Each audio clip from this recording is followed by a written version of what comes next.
Hi, I'm Femi OK, and you're in the stream. Today, trophy hunting and conservation. Can they coexist? The peg for this story? Well, it came from you, our online community. I know just the person to give us a little bit of background. Malika. This all arose after the death of a lion with a name, Cecil. Of course, there was lots of talk on social media, and so Kelly on Twitter asked us to do a show on trophy hunting in the wake of that. That's what we're going to do today. We want your help. For those of you at home, you can tweet us your questions and comments with hashtag AJStream.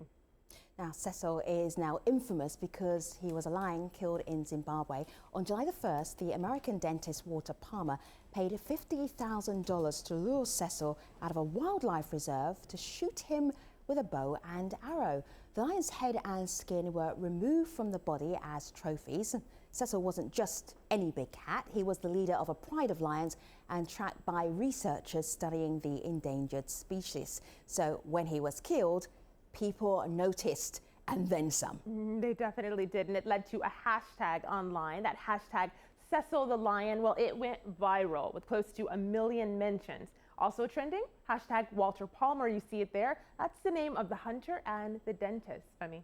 Well, this is the dentist Yelp business review site. Look what happened after the news of Cecil actually broke online. People then started posting lots of critiques of what he had been doing as far as trophy hunting is concerned, and even protested outside of his dentist office. Malika. And all that attention had a lot of people online asking, where's the collective outrage when it comes to humans? Like the thousands of migrants trying to enter Europe. You see that in this tweet here.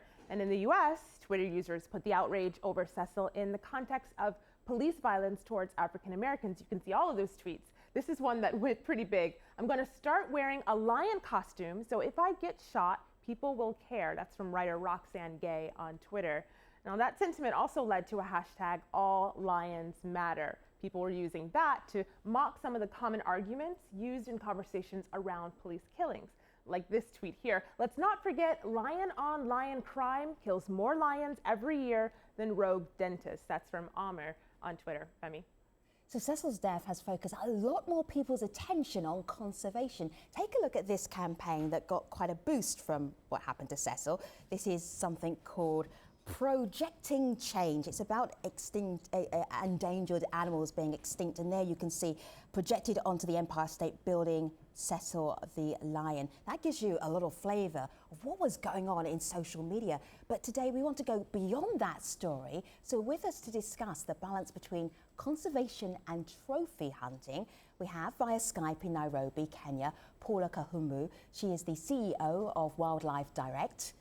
In Dallas, Texas, Ben Carter is the executive director of the hunters group Dallas Safari Club. In Oxford, UK, Fran Reid is a conservation biologist. And in Harare, Emmanuel Fundira is the president of the Safari Operators Association of Zimbabwe. It's good to have you here, everybody. Welcome, everybody. So, Ben, a couple of weeks ago, you were on safari. You were out hunting. Can you explain for people who don't hunt, have got no conception of what it's like? What is the appeal? Why do you enjoy it? Well, we were born with that instinct inside of us, all of us. We don't have, it doesn't come out too much in people anymore because they don't experience much in the outdoors. There's a lot of misconception about hunting, but hunting is an urge that we've all had since we first inhabited this planet. Yeah. It's where you really experience the wildlife and the outdoors. You see what they do, how they live, what makes them function and tick. Unfortunately, a lot of the media and a lot of television and things like that have put a human touch on wildlife. Even the name Cecil, out in the wild, lions don't name each other. They don't have a name. Actually, it's a pretty brutal, cruel existence for the ones that lose. So I've got a picture of here. I believe it's in Tanzania, so not so long ago. What did you kill? What did you bag? I went on a Cape buffalo hunt. Yeah. And did you get a buffalo? Yes, I did. I got one that we estimated that he was close to 20 years old. So right. He was at the end of his life. He probably wouldn't have lasted another season. Right. Paula, when you hear Ben talking about his passion for hunting, what do you make of that? I have to say, okay, I came onto this program thinking I was going to be really objective. Listening to Ben makes me feel cold inside. I can't believe that anybody in this day and age thinks that it's our right to go out and shoot dead an animal. I'm just trying to imagine, walking out there in the wilderness, and I've been walking out in the wilderness with wildlife since I was a child. The idea of saying I love these animals and it's so beautiful and this experience is so incredible, and then I shoot that magnificent animal dead, it just makes me feel sick. And that is what the world is saying. That is what we're seeing on social media. And Ben and his friends who think hunting is this ancient right of human beings, I think they need to rethink their stand on this. Well, not Can I ask all her of the world. something? Well, go ahead. Yeah, please respond to that. Yeah. Have you ever seen an animal that reaches near the end of its life die and how they die? An animal like a Cape buffalo like that, it's pretty brutal.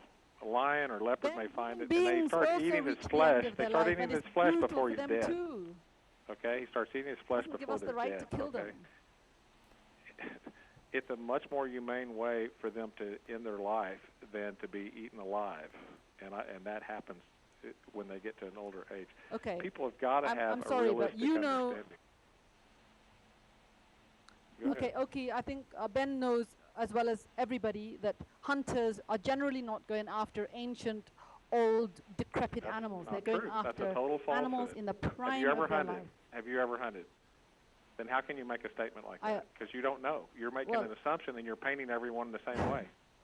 Paula and Ben, No, let I'm me just bring saying another. that- Paula and Ben, yeah. let me just bring another voice into this conversation, and then you can get back with that discussion in just a moment. Malika, what do you have? While there are a lot of people that agree with you, Paula, there is a distinction being made online. This is from Chris, who is a hunter, and he says, I grew up in Minnesota here in the U.S. True hunting is the norm, it's not the exception, and hunters understand that our passion depends on conservation. So he got a response when he tweeted that to the stream from someone named Steven, who said, so how about an organization called True Hunters Against Trophy Poachers? And then Chris says, that could work. The dentist, Walter Palmer, has set true hunters back, and it might be a good idea. So Emmanuel, I want to bring you in here on this distinction between hunting and trophy hunting. Do you see a distinction?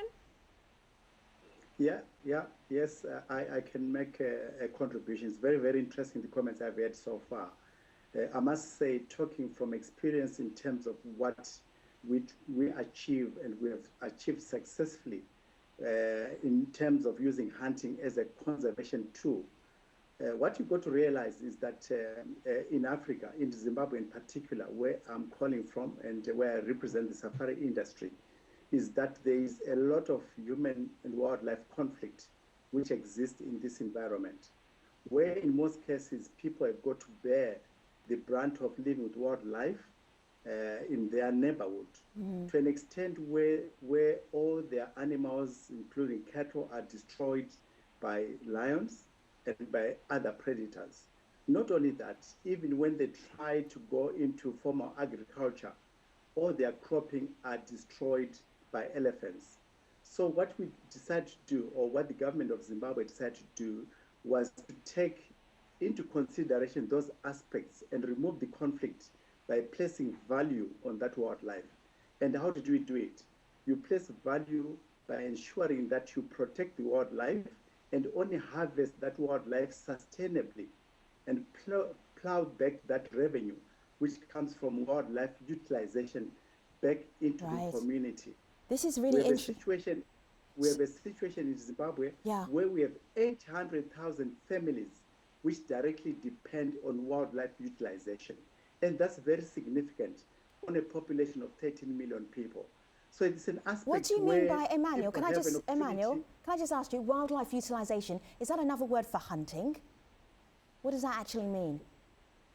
Well, hunting, if you talk about hunting on its own without explaining what it is, you really have to describe that hunting is a conservation tool which you do sustainably on a quota setting system which is scientifically arrived at in terms of determining how much you can harvest on a particular species in a particular period, which is sustainable to ensure that there's continuous growth in that particular species of animals. All right, so I've got something here on my laptop, and it's somebody really echoing what you're saying here, Emmanuel. It says, this was a piece that was published in the New York Times. In my village in Zimbabwe, surrounded by wildlife conservation areas, no lion has ever been beloved or granted an affectionate nickname. They are objects of terror. Fran, for you, is this a valid argument for trophy hunting? Well, Emmanuel, let me just bring in, Emmanuel, may I bring in Fran and then I'll come back to you. Go ahead, Fran. Okay. I think it certainly is valid. First of all, this debate is a hot debate and it's emotionally charged because conservation is a social movement, and that means that it constitutes a great number of very divergent values. But what this debate that's sort of focused around Cecil the Lion, what it tends to miss is the voices of people who don't necessarily have access to the internet. And conservation has to stay relevant to Africa. It can't just represent Western values. Not to suggest that not being interested in trophy hunting is just a Western value. But conservation in Africa has to stay relevant, and that includes financially relevant. So I do agree with Emmanuel. I think that absolutely conservation needs to be tailored to communities. Conservation isn't just about wildlife and nature. It's about social problems as well. And if it doesn't address those two together, then it's not going to work. I'm actually really glad you said that, Fran, because a couple of people online are saying that same thing. Paul, I want to bring you back in here. There's a tweet from someone named Bongsi who says, if you were a Zimbabwean who had family and stock killed by a lion, you'd want to kill the lion yourself. You wouldn't want to leave it to a foreigner. So there's a video comment that picks up on that. And this is from Johnny Rodriguez of the Zimbabwe Conservation Task Force. So have a listen to this, Paula. The future of the wildlife is that we need the people that live in the surrounding areas of the wildlife, representatives from those areas, to sit on these meetings that we have, because they are the people on the front line and they should get benefits. Just to hear say about, this is doing so much for conservation, we don't see the transparency, we don't see the accountability. So Paula, he says the people in these actual surrounding areas who live there may not be seeing the benefits. Yeah, well, this is exactly true. I mean, we know, for example, that something like about 1% of the revenues generated from tourism in Africa is actually coming from hunting. So it's a very, very tiny proportion of the money that is raised from tourism. And secondly, less than 3% of the revenue generated from these hunting fraternities or hunting companies actually goes to the local communities. And this has been one of the major causes of concern across Africa, that hunting hasn't really done much to alleviate poverty. Now, Kenya banned hunting in the 1970s. It doesn't mean that Kenya's wildlife is being decimated because we don't have hunting. In fact, there is far more land under conservation in Kenya today than ever before, because local communities benefit from wildlife. They've put their land voluntarily into conservation, and now 16% of the land area of Kenya is under conservation. Hunting is only one possible way to generate revenue. And I want to say that the case of Walter Palmer and what happened in Zimbabwe revealed a very ugly concern, maybe a rumor that people had been thinking that there is some corruption under this, that actually hunting is not quite as clean and neat and tidy as Ben said earlier. In fact, hunting has been misused. There is corruption in hunting. And the death of Cecil is not really about Cecil and one lion. It's about what are we doing as human beings? We are allowing our animals to be killed across Africa. We're not monitoring, we're not transparent, we're not really accounting for what we're doing. And lions in southern Africa are on the decline, except in South Africa, where canned hunting is another form of corruption of the system, where lions are being raised in pens in order to be released for hunters to come and shoot them. This is not conservation, and I'm sorry, you cannot say that trophy hunting is conservation. In many circumstances, it is simply a good, what would I say, a fun activity for very wealthy people, mostly people from the West coming to Africa to kill animals. All right, I can see Ben is itching to get in, and also Emmanuel as well. Let me start with Emmanuel, then Ben, I'll come to you. Emmanuel, go ahead. Well, I don't agree with those comments. Those comments are very general and they are not specific. I'll tell you as an example, we got a successful campfire project in Zimbabwe, where the communities are the ones who own that wildlife and they benefit directly from the utilization of that wildlife. We have had situations where there has been direct contribution on infrastructural issues where roads have been built, hospitals, clinic, the provision of water and sanitation out of campfire projects. And this is a fact, and this is not theory. So we see our people benefiting directly from well-managed, sustainable management of our wildlife. And besides, if you take away this value from the wildlife, we saw in the message which came through there, if those lions destroy somebody's cattle, what happens? They'll kill the lions. But we are saying, no, instead of killing those lions, we would at least bring back the value to the people in those communities. And we have testimonies and several of success stories of where wildlife has really contributed to the livelihoods of people. And if we talk of 800,000 families I talked about earlier on an average size of 5 per family in Zimbabwe, on a population of 13 million, you are talking of almost a third of the population who benefit from wildlife utilization. Emmanuel, hold on for a moment. Ben, I'm coming to you. I want to come to you via my laptop here. It says here, Chris Helly has been following this discussion online. He says, I like how hunter is now a derogatory word. I don't agree with trophy hunting, but hunters were the first conservationists. Ben, do you feel under attack now as a proud hunter? Sure, we are under attack because there's a lot of misinformation out there. Hunters basically pay for most all of the conservation that occurs, and that is and they're the most dedicated to it. I want to get back to Kenya. We're talking about how Kenya is supposedly flourishing with wildlife. In the mid-'70s, they had some anti-hunting groups come in and persuade Kenya to close hunting.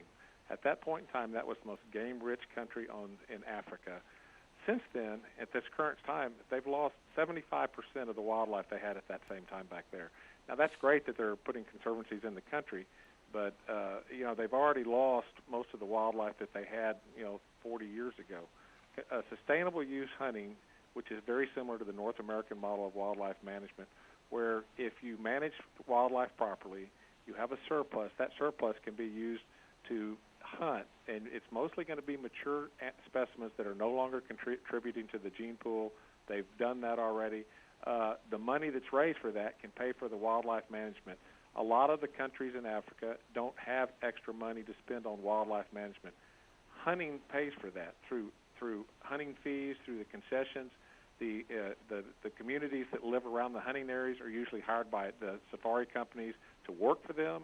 They get the meat that comes from the trophies or the animals that are taken, and it helps the community when hunting is in there. When it's not, there's nothing, and there's nothing to stop poaching. And a lot of people don't put poaching into the equation, but you have to, because poaching is not hunting. A lot of people don't distinguish the difference, but it's kind of like going to the bank and taking money out of it. You can go to the bank and take money out by withdrawing it from your account, or you can go to the bank with a gun in your hand and rob it. That's illegal. People need to distinguish between poaching and hunting. Poaching occurs all over the African continent. About the only way to control it is through hunting areas where there's money to be spent, and the people that operate these areas will spend the money to make sure that there's no poaching. And they work hand in hand with the wildlife departments of each country. And Zimbabwe has an excellent program, and I'm sure that they are upset when an animal is poached as well. There's also a lot of rules and regulations on what you can and cannot do. I hear you, Ben, and people online do agree with that, but they also push back on the idea of hunter as conservationists. So Kristen here on Twitter, she says, what actually happens is this: apex predators, which are essential to a healthy ecosystem, are those that get killed. She says, kill the weak and the sick instead, but trophy hunters look for the biggest to look good on a wall. And someone else picks up on that. This person says, Cecil wasn't killed because he was at the end of his life. He was killed for fun, and that's the issue, killing animals for fun. So, Fran, I know you want to get in here, and I'm wondering your thoughts on what Ben said earlier and then on what these tweets are picking up on. I'd first like to make clear my opinion is that to take a hard line approach on either anti-hunting or pro-hunting, I think oversimplifies the situation. It doesn't account for the nuanced realities of the diverse economic, political, ecological, social contexts in Africa and sub-Saharan Africa. The hunting industry has big problems. I don't personally feel like it actively contributes to conservation. I think it passively does, in that it facilitates the preservation of huge tracts of land in sub-Saharan Africa, which is incredibly important for all types of biodiversity that extends beyond just lions or elephants. One of the greatest problems in Africa, and it's going to become increasingly problematic, is that conservation A is very resource limited, and B, that protected area policy is being increasingly undermined because of development and economic imperatives, social justice sort of critiques. So Fran, what I feel is really important is people in Zimbabwe, people in Kenya, people in South Africa, this is their heritage, this is their wildlife. Emmanuel, if we go into local rural areas in Zimbabwe, for instance, will they be laughing at us about this conversation? Well, I mean, you know what, they'll find it very extremely strange. Yeah. I made the point earlier on. In fact, there's a lot of confusion about Cecil. Cecil was part of a photographic icon drawing people coming purely for photographic tourism. You must also understand that there's a clear distinction between consumptive and non-consumptive tourism. Sure, And but the Cecil people, Emmanuel, was I just want to get, so that we're all talking about this and we're having this discussion on Al Jazeera. I really wanted to care, if I could get out to Zimbabwe and have this conversation with people there, what would they tell me, Emmanuel? Well, I mean, look, people are trying to get from this conversation. Yeah. Obviously, they're extremely upset in terms of what has happened around Cecil, because Cecil was not supposed to have been killed in that particular manner which went. As you saw from the facts, where this matter was taken to court at really good speed. And I must commend the government of Zimbabwe for doing that, because within a period of 3 weeks, the culprits were apprehended and taken to court. And now I also understand that the government of Zimbabwe are in the process of making sure that Dr. Walter Palmer is extradited to come to Zimbabwe to face the charges in Zimbabwe. There were no permits for this hunt, which were authorized by the department. Okay, Emmanuel, I'm going to wrap up this. Emmanuel, I've got to wrap up this conversation for this part of the program. I'm going to take you all to the post show. Just want to check in with Ben very quickly, and then also Paul as well. Ben, is there anything about this story that would make you stop hunting? Do you think trophy hunting will ever be threatened? I think when we lose hunting, and I don't classify trophy hunting. I understand some people do. But when we lose hunting in areas like Zimbabwe, you will lose the wildlife. You can talk about all the things that have been talked about that are pie in the sky, but the reality of the world is everything, and this is the thing that people don't want to put into the equation, but you have to. The money is what takes care of everything in the world. It's how the world works. And if people are not willing to pay the large amounts of money it costs to hunt in areas like that, where that money can go around and provide anti-poaching, the entire continent of Africa is protein poor. A very cheeky question here. How much did you pay to go hunting in South Africa recently? I didn't go to South Africa, and actually that's Tanzania. That's not a pertinent question. All right, just to give people a sense of how much hunts actually cost. Paula, give us the last line here before we wrap up and take you all to the post show. Well, I think that this incident of Cecil really did open up the world's eyes about what really does happen on so-called hunts. Clearly, what Walter Palmer did was not a proper hunt. It was actually a poaching incident. It was, he didn't have permits, the organization didn't have permits. And I think that the world reaction that we're seeing, while I totally understand that in some places, yes, hunting has brought some benefits, they believe there are benefits. It isn't the... Fran Reid, Emmanuel Fundira, we're taking you all to the post show. We're going to continue that conversation there. Thanks so much. Trophy hunting and conservation, do they go together? We will find out online. Thanks for watching.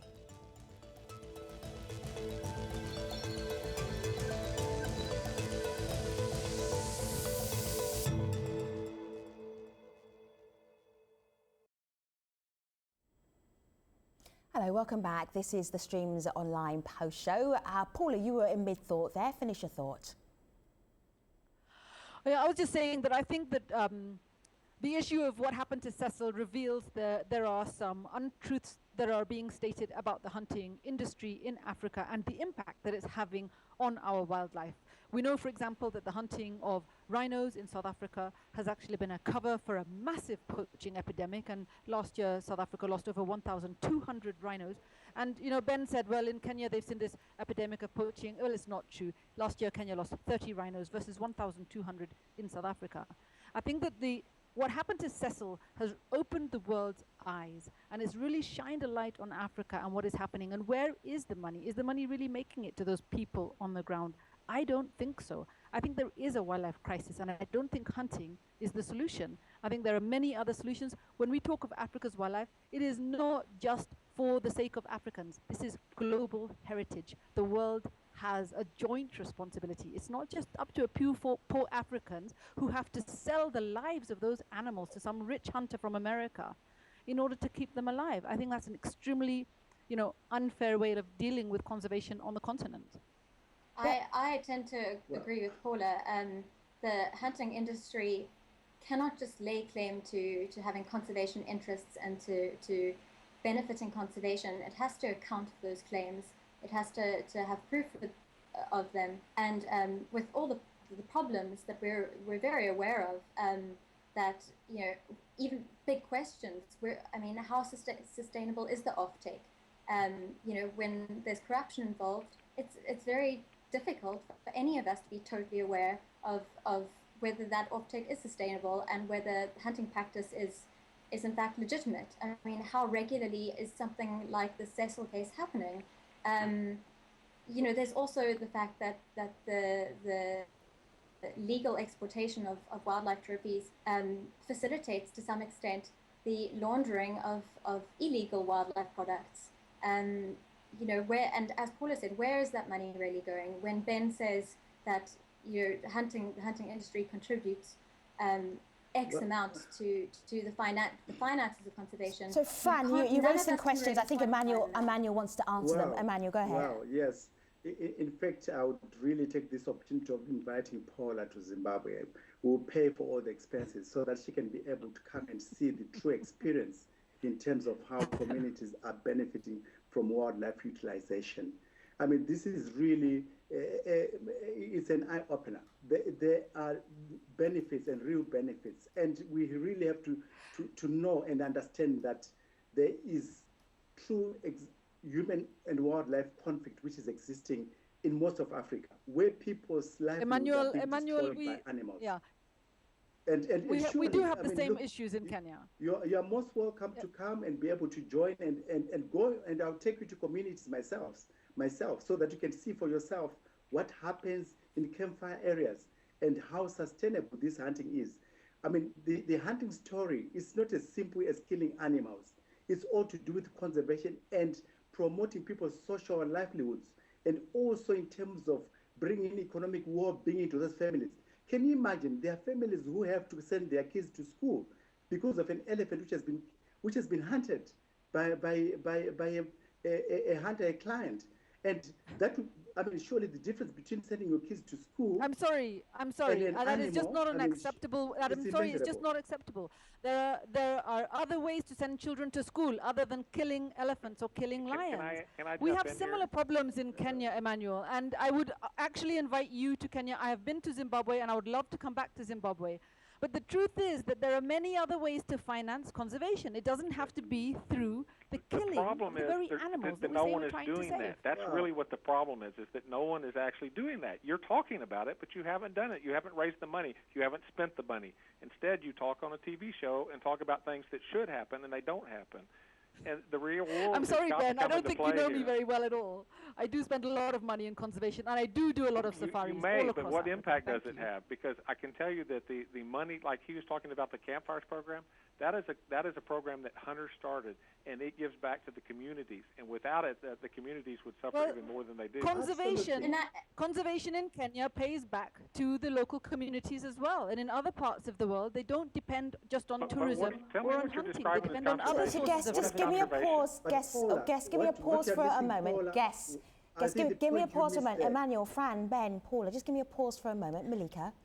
I wanted to give some last thoughts from the community, kind of summarizing that argument you just heard there, because it's really just as heated here. This is Kristen, who on one hand says, hunting is never conservation. She's giving a summary to our whole conversation here. Nature is capable of a perfect balance, but it's humans who keep screwing it up. And on the other hand, you hear from a hunter. This is Chris. He says, well, as an example, in the US at least, tens of billions of dollars in taxes are collected off of hunting and fishing gear, and that all goes toward conservation.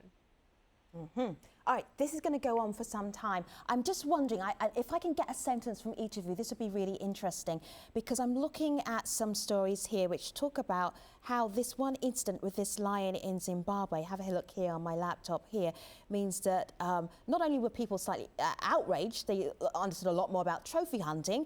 It also turns out that people are donating money for conservation. What is the impact, do you think, of this particular lion, happened to have a name, that was killed illegally? Just enough a thought, a single thought, Paula, because we're out of time here for the show, and I'll ask everybody here, what's the impact been?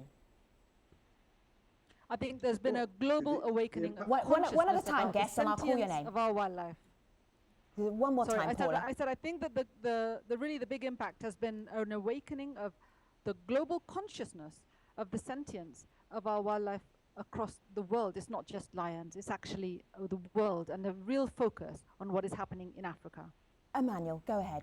Your last thought on this. Well, I tell you, the impact has been fairly encouraging, and also educating the world to show that we take conservation very, very seriously.